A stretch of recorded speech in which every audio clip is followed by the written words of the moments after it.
जब ये रात को सो रहे थे तो माजू के चेहरे पर पानी गिर रहा था, जिससे उसकी आंख खुल जाती है। जब ये ऊपर की तरफ देखता है तो छत से कैंग की दोस्त की आत्मा थी जो उसे डरा रही थी। कैंग माजू की आंखों पर हाथ रख लेती है, कहती है इस तरफ ध्यान मत दो, उसको मत देखो, वो चली जाएगी। तो आगे हम देखेंगे इस मूवी में क्या होता है। ये एक कहानी एक जादूगर लड़की और ऐसी लड़की की है जो मरे हुए लोगों को देख सकती थी। तो कहानी के शुरू में हम एक जादूगर लड़का दिखाया जाता है जिसका नाम माजू था। वो अपने दोस्त के साथ मैजिक शो कर रहा था। वो ऐसे ही सड़कों पर अपना शो किया करता था, पर उसका जादू बहुत पुराना आ चुका था, इसलिए वहाँ पर खड़े लोग उसके जादू में कोई दिलचस्पी नहीं ले रहे थे। तभी माजू वहाँ पर तमाम लोगों में खड़ी एक लड़की को देखता है जो उसे बहुत ही अजीब लग रही थी। माजू उस लड़की का पीछा करता है, पर जैसे उस लड़की को यह एहसास होता है कि जैसे कोई उसका पीछा कर रहा है तो वो एक पुरानी सी अलमारी के आगे रुक जाती है। यहाँ पर माजू को एक आइडिया आता है। वो सोचता है वो एक अलमारी से चुड़ैल को निकालेगा और फिर अपने जादू से लोगों के सामने उसे भगा देगा, और क्या पता ये जादू लोग पसंद करें। अब ये अजीब लड़की के पास जाता है जिसका नाम कैंग था। उसे अपने शो में काम करने की ऑफर करता है। कैंग को भी काम की जरूरत थी, इसीलिए वो उसको मना नहीं करती। फिर इसके बाद माजू को दिखाया जाता है जो एक हॉल में अपना शो कर रहा था। इस बार उसका शो देखने बहुत से लोग आए थे। वो वहाँ एक अलमारी पर अपना मंत्र पढ़ता है। जब वो अलमारी उसके मंत्र से खुलती है तो वो उस पर काला कपड़ा फेंक देता है। वो काला कपड़ा एक भूत का रूप लेकर हवा में उड़ने लगा था। माजू उस भूत से पूछता है तुम यहाँ पर क्या करने आए हो? वो कहता है अपनी मौत का बदला, यही लोगों के दरमियान में मेरा कातिल है। पर वहाँ पर शो देखने आए सभी लोग डर गए थे। अब वो भूत एक लड़की की तरफ इशारा करता है। जैसे उसकी तरफ इशारा करता है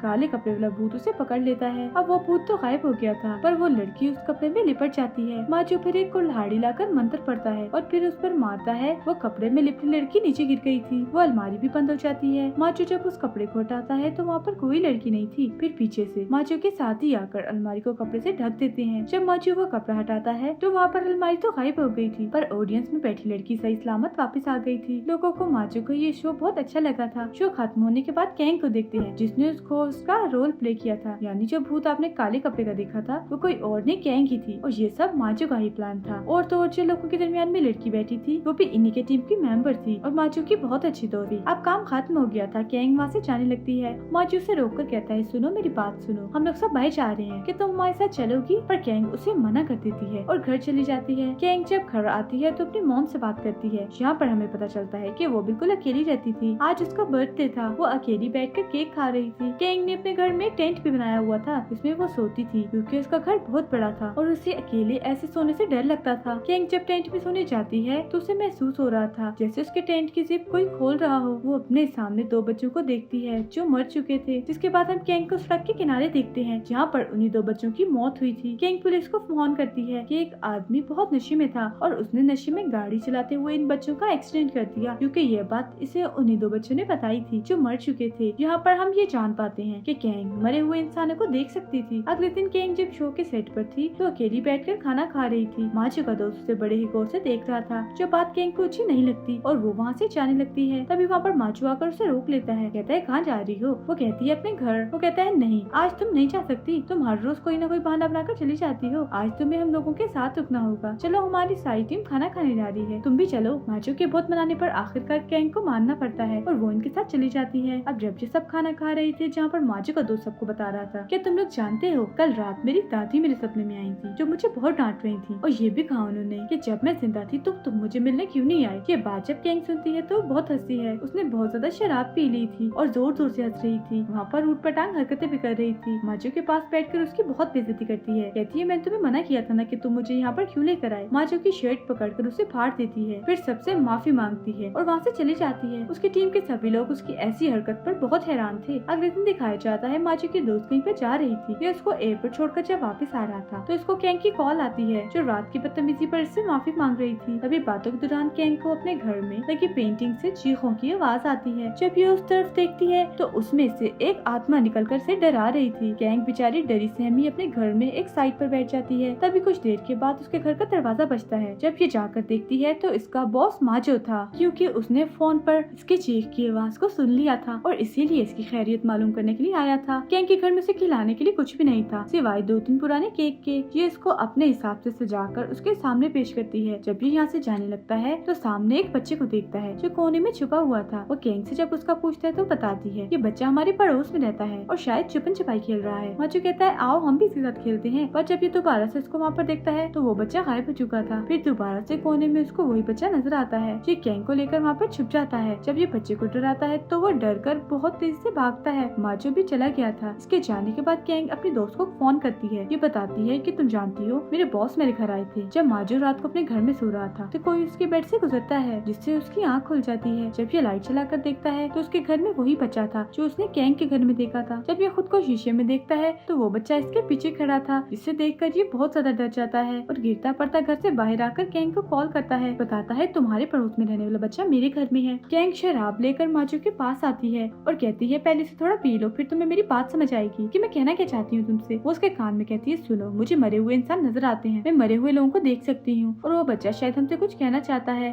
अब ये दोनों दोबारा से घर के अंदर जाते हैं। वो बच्चा फिर से माजो के कंधे पर हाथ रखता है। जब कैंग उस बच्चे के हाथ पर अपना हाथ रखती है तो उसे एक विजन, एक ख्याल नजर आता है। जब ये उसी विजन वाली जगह पर जाते हैं जहाँ पर एक औरत का एक्सीडेंट हुआ था। उस औरत का बच्चा तो मर चुका था पर वो अभी भी जिंदा थी। माजो जल्दी से एम्बुलेंस को कॉल करता है। सुबह को आकर एम्बुलेंस बच्चे और उसकी माँ को ले जाती है। एम्बुलेंस के जाते ही वो बच्चा कैंग और माजो का शुक्रिया करता है कि उन्होंने उसकी माँ की जान बचाई और गायब हो जाता है। जिसके बाद कैंग माजो को नदी के किनारे पर लेकर जाती है और उसे बताती है कि तुम जानते हो कुछ सालों पहले मैं भी मर चुकी थी। मेरा मतलब मेरा सांस बंद हो गया था कुछ देर के लिए। जब स्कूल बस में जा रही थी तो मेरा एक्सीडेंट हो गया। मैं कुछ वक्त के लिए मर चुकी थी, मुझे तो किसी तरह बचा लिया गया, पर मेरी बेस्ट फ्रेंड मर गई। उसके बाद मुझे अपने दोस्त और बाकी मरे हुए लोगों के भूत दिखाई देने लगे, जिसके बाद सब लोग मुझसे दूर रहने लगे, यहाँ तक कि मेरी मॉम और बहन ने भी मुझे अकेला छोड़ दिया। ये सब बताने के बाद कैंग नदी के पास जाती है और चिल्लाकर कहती है मेरी दोस्त तो मुझे आखिर कब तक अकेला रख पाओगी? मेरे ऑनलाइन बहुत सारे दोस्त हैं, उन्हें कैसे दूर करोगी मुझसे? दरअसल कैंग के दोस्त का भूत उन लोगों को भी नजर आता था जो उसके साथ रहते थे और इसी डर की वजह से कैंग के साथ कोई भी नहीं रहना चाहता था। यहाँ पर माजो भी कहता है सस्ती चुड़ैल, तुम मेरे होते कैंग का कुछ नहीं बिगाड़ सकती। फिर ये दोनों वहाँ से चले जाते हैं। अगले दिन कैंग और माजो एक बार में जाते हैं जहाँ पर कैंग फिर से बहुत ज्यादा शराब पी लेती है। माजो उसको घर छोड़ने को कहता है लेकिन वो अपने घर जाने से मना कर देती है, इसलिए माजो उसे अपने घर ले गया था। जब ये रात को सो रहे थे तो माजो के चेहरे पर पानी गिर रहा था, जिससे उसकी आँख खुल जाती है। जब ये ऊपर की तरफ देखता है तो छत से कैंग की दोस्त की आत्मा थी जो उसे डरा रही थी। कैंग माजो की आंखों पर हाथ रख लेती है, कहती है इस तरफ ध्यान मत दो, उसको मत देखो, वो चली जाएगी। पर माजो को बहुत डर लग रहा था, इसलिए कैंग उसके लिए एक टेंट बनाती है। ये दोनों अब उसी टेंट में सो गए थे। जब सुबह होती है यहाँ पर माजो की दोस्त आ जाती है जो काम के सिलसिले में कहीं पर गई हुई थी, जिससे माजो एयरपोर्ट छोड़कर आया था, पर अब वो वापस आ चुकी थी। उसे ये सब देखकर बहुत गुस्सा आ रहा था। वो कैंग को बहुत बुरा भला कहती है। उसे कहती है मैं जानती हूँ तुम्हारा कोई दोस्त नहीं है, यहाँ तक कि तुम्हारी फैमिली भी नहीं, तो मैं सब छोड़कर चले गए, और अगर मैं तुम्हारी जगह होती तो कब की मर जाती। माजो उसकी बातें सुनकर उसे चुप होने को कहता है। कैंग को माजो की दोस्त की बातें बहुत बुरी लग रही थी, वो रोते हुए चली जाती है। अगली सुबह जब माजो की टीम अपने अगले शो की तैयारी कर रही थी तो वहाँ पर कैंग नहीं आती। माजो बहुत उदास था। उधर कैंग जब अपने घर की सफाई कर रही थी तो उससे मिलने उसकी फ्रेंड्स आती हैं जो ऑनलाइन बनी थी। ये उसके लिए खाना भी लेकर आई थी। कैंग उन्हें देखकर बहुत खुश हो जाती है। अब ये खाना खाती है, बहुत सी बातें करती है। तभी माजो की कॉल आती है जो उसे कह रहा था उसे उसकी बहुत याद आ रही है, उससे मिलना चाहता है। अब रात को कैंग तैयार होकर माजो से मिलने जाती है तो खड़े रास्ते में वो मैजिक शो दिखने लगी थी। तभी वहाँ पर से लोगों की भीड़ में अपनी दोस्त की आत्मा दिखाई देती है। ये उससे बचने के लिए जब भागने की कोशिश कर रही थी तो स्टेज पर गिर जाती है जहाँ पर उसके पीछे बहुत सारे हाथ थे,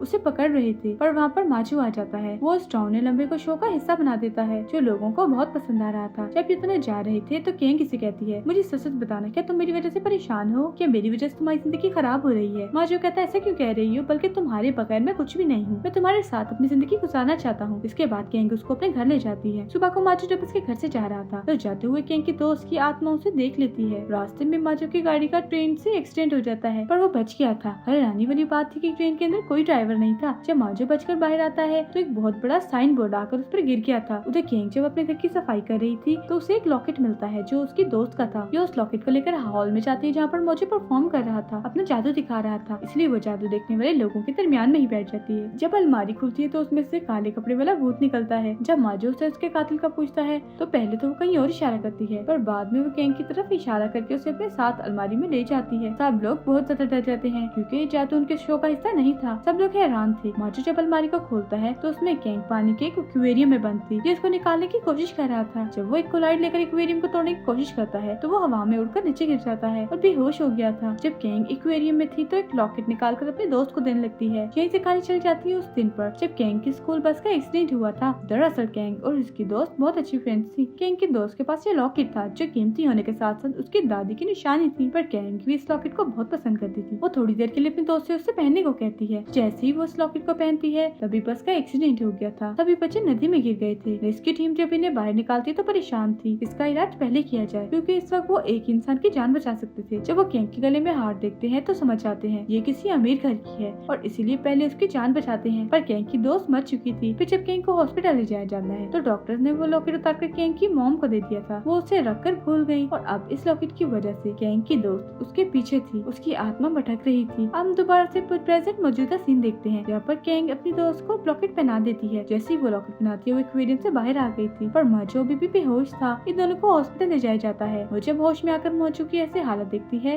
तो उसे दूर जाने का फैसला करती है। लेकिन होश में आने के बाद जब ये बात माजो को पता चलती है तो वो उसको फोन करके बहुत रोकता है और रोने लगता है पर केंग नहीं रुकती। अब जब केंग ये शहर छोड़कर जा रही थी वो प्लेन में बैठी थी तभी उसके पास एक एयर होस्टेस आती है। एयर होस्टेस जब उसे बात करती है तो वहाँ पर उसकी दोस्त की आत्मा थी। तभी प्लेन हिलने लगता है। उधर माजो जो एयरपोर्ट पर बैठा केंग का इंतजार कर रहा था वो ये अनाउंसमेंट ऐलान सुनता है कि हमारा प्लेन वापस आ रहा है। उसमें कुछ खराबी हो गई है और ये उसी प्लेन की बात कर रहे थे जिसमें केंग जा रही थी। ये सुनकर बहुत खुश होता है। अब ये जैसे ही केंग को देखता है उससे बात करता है। उसे बताता है मैं तुम्हें बहुत प्यार करता हूँ। मैं सारी जिंदगी तुम्हारे साथ रहना चाहता हूँ। तुम ऐसे मुझे छोड़कर नहीं जा सकती। पर केंग उसे ऊपर देखने को कहती है जहाँ पर उसके दोस्त की आत्मा खड़ी थी। कहती है अब भी तुम मुझसे प्यार करते हो क्योंकि सोच लो सारी जिंदगी ये मेरे साथ रहने वाली है। माजो कहता है हाँ अब भी मैं तुम्हें प्यार करता हूँ। ये दोनों एक दूसरे के करीब आ गए थे और बहुत खुशी थे और इसी हैप्पी एंडिंग के साथ ये कहानी यहीं पर खत्म हो जाती है। Thank you for watching. Movie अच्छी लगी हो तो लाइक शेयर और चैनल को सब्सक्राइब जरूर कीजिएगा।